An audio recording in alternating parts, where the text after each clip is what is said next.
Jan Suraaj party का संगठन विस्तार अभियान आज नवीनगर के नवीनगर पंचायत के शंकरपुर वार्ड नंबर 6 में आज किया गया। आपको बता दें कि लगातार जो है जनसुराज का संगठन विस्तार कार्यक्रम चल रहा है और लगातार गांव-गांव जाकर जनसुराज के नेता लगातार कार्यकर्ताओं को जोड़ रहे हैं। साथ में 10 रुपये की जो रसीद काटकर उन्हें कार्यकर्ता के रूप में जो है उन्हें सदस्यता ग्रहण करा रहे हैं। और यह अभियान जो है अर्चना चंद्र यादव के नेतृत्व में तेजी से बढ़ता हुआ दिख रहा है और इसी को लेकर के आज नवीनगर पंचायत के शंकरपुर वार्ड नंबर 6 में आज जागरूकता की गई और साथ में जनसुराज पार्टी का संगठन विस्तार कार्यक्रम किया गया। और निश्चित रूप से प्रशांत किशोर जी की बातों को जन जन तक पहुंचाने का यह जो कारवां है लगातार बढ़ रहा है और इनके नेतृत्व में लगातार यह जो चीजें हैं अपने उद्देश्य में जो जनसुराज पार्टी का उद्देश्य है और लगातार प्रखंडों में 3 संवाद कार्यक्रम होने हैं, उसी संवाद कार्यक्रम के तहत यह जो मुहिम है वो चलाई जा रही है। इसी को लेकर बिहार की दशा और दिशा को बदलने के लिए लगातार जनसुराज नेता लोग तैयारी कर रहे हैं और उसी क्रम में यह जो संवाद कार्यक्रम है साथ में कार्यकर्ता को जोड़ा जा रहा है। आइए जानते हैं क्या कुछ होने का है। आज मैं आप लोग के बीच जनसुराज पार्टी के संस्थापक प्रशांत किशोर कैसे हमारा बिहार का विकास हो, कैसे बिहार में बेरोजगारी दूर हो, कैसे हमारे बच्चों का शिक्षा में सुधार हो, कैसे किसानों का भला हो, कैसे वृद्धा पेंशन के रूप में जो हमारे बिहार के बुजुर्ग ठहराते हैं वो कैसे सब सही हो, उसी के बारे में प्रशांत किशोर जी के सिपाही बनकर आज हम लोग आपके बीच आए हैं। अभी तक वोट की ताकत कितनी बड़ी ताकत है, प्रशांत जी यही समझाने के लिए हम लोगों को भेजे हैं। आज तक अभी आप कहीं भी चले जाइए तो आपको पलायन दिखता है, हर जगह आपको लगेगा कि बच्चे बिहार में जहाँ पे हैं उन्हें कहीं कोई काम नहीं मिल रहा। काम के लिए वो बाहर चले जाते हैं, गुजरात जाते हैं, हरियाणा जाते हैं, चंडीगढ़ जाते हैं। तो एक बात हम आप लोग से कहना चाहेंगे, यहाँ पे नवयुवक साथी भी हैं, सभी लोग जानते हैं कि महात्मा गांधी भी जब हिंदुस्तान आजाद करने के लिए अगर कोई सत्याग्रह वाला राज्य खोजा था तो बिहार था।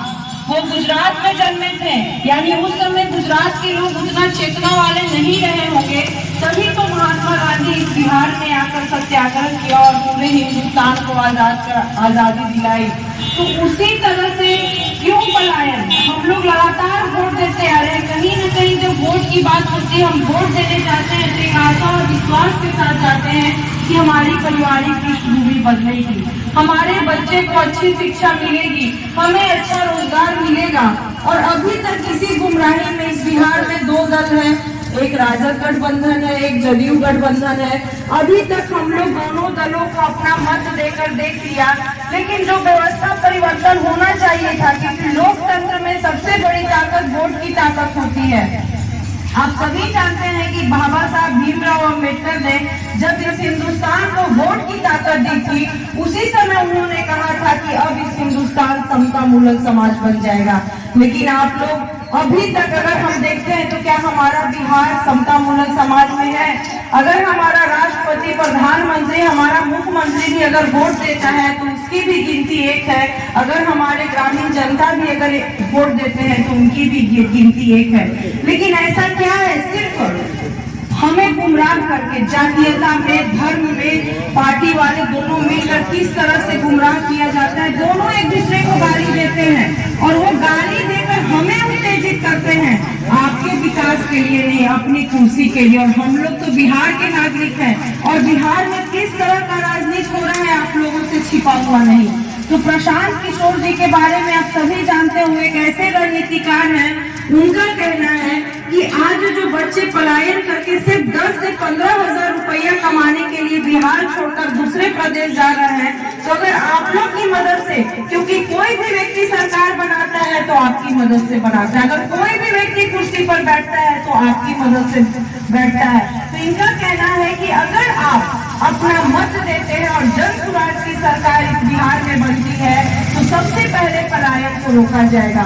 10 से 15 हजार रुपया कोई कोई बहुत बड़ी रकम नहीं होती। 10 से 15,000 रुपया के लिए जो बच्चे हमारे बाहर जाते हैं, आप सोच के देखिए, वहां जाते हैं तो एक बिहारी के रूप में तो अपमान हमें मिलता ही है कि बिहार का मतलब मजदूर, जबकि हम लोग किताब और पेपर में पढ़ते हैं कि सबसे ज्यादा IAS IPS बिहार देता है, लेकिन बिहार में 10 से 15,000 रुपया के लिए बाहर जाना पड़ता है। तो वो जो पलायन है, जो रुकना चाहिए, क्योंकि आप गांव में कहीं भी चले जाइए, परिवार बिखरा नजर आता है। किसी का बच्चा बाहर है, किसी का पति बाहर है, किसी का बेटा बाहर है, किसी का भाई बाहर है, तो परिवार बिखरा बिखरा ना दिखे, पलायन रुके।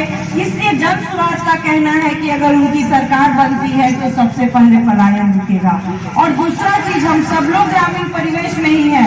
आज जो हमें गरीबी के नाम पर हमारे प्रधानमंत्री कहते हैं कि आपको 5 किलो मुफ्त राशन दी जाएगी, कितना ये बदनुमा दाग है।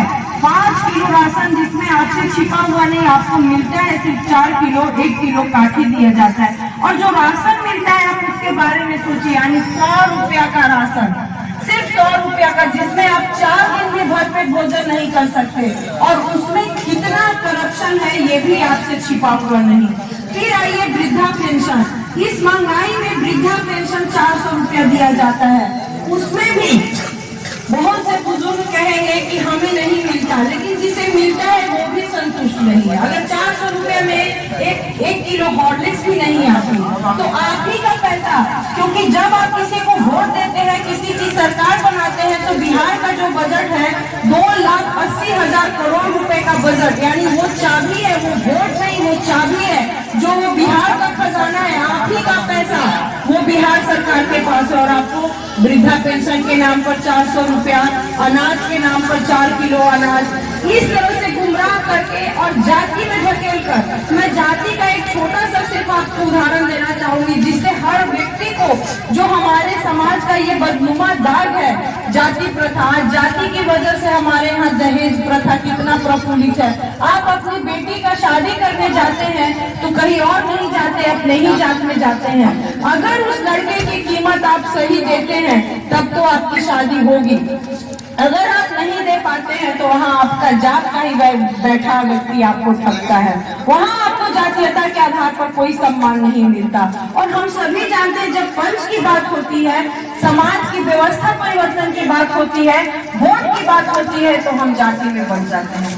हमें दिखने लगता है कि हम अपन जात को वोट देंगे तभी हम मजबूत रहेंगे। तो आपको यही जन सुराज कहने आया है कि जात को वोट देकर के आप मजबूत बने हैं। आज भी आप 4 किलो अनाज के पीछे पागल है, अब भी आप 400 रुपए के पीछे पागल है। तो जन सुराज का कहना है, वो कहीं भी कोई भी, वो जो पूरा आंकड़ा है, जो पैसा है, कैसे कैसे बटेगा, वो भी कहते हैं कि अगर 60 वर्ष का कोई बुजुर्ग महिला या पुरुष या विधवा महिला या फिर जो बच्चे दिव्यांग हैं, उनको 2,000 रुपया पेंशन के रूप में दिया जाएगा।